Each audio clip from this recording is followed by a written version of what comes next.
ची रिपोर्ट सार्वजनिक करण्याची सर्वात मोठी मागणी करतात का अनिल देशमुख?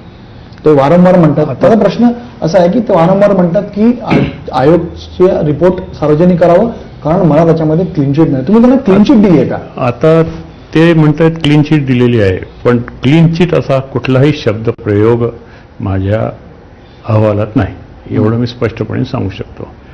आणि परमवीर सिंगांनी जो मार्ग अंगीकारला त्याबद्दल मी टीकास्पद वर्णन माझ्या याच्यात केलेलं आहे, पण मी क्लीन चिट दिलेली नाही. साक्षी पुरावा आला नाही हे म्हटलंय. मग पुरावे अभावी तुम्ही म्हणता की त्यांना पुरावे दिले गेले नाही, अभावी नाही, दिलेच गेले नाही.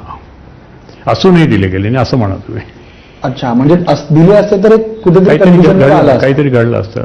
परमवीर सिंगांनी शपथपत्रात सांगितल्यानंतर की मी जी काही माहिती सांगितलेली आहे ती ऐकीव स्वरूपाची होती, त्यांचे ॲडव्होकेटनं त्याच्यावर सही केली. मग मी म्हटलं असं चालणार नाही, ॲफिडेव्हिट व्यवस्थित करा. त्यांनी ते केलं. असं घडलेलं आहे. म्हणजे तेरी बी चूप मेरी बी चूपचा असा प्रकार घडलेला आहे दोघांच्या बाबतीत. आता ते एकमेकांच्या विरुद्ध आरोप प्रत्यारोप करत असतील, त्यांचं त्यांना लखलाव, पण त्यावेळेला जाणीव होत होती. त्यांनी जर प्रयत्न जर केला असता तर काही घडलं असतं या प्रकरणात. सर, या सगळ्या बाबींमध्ये एक ज्ञानेश्वरी बंगल्याचा उल्लेख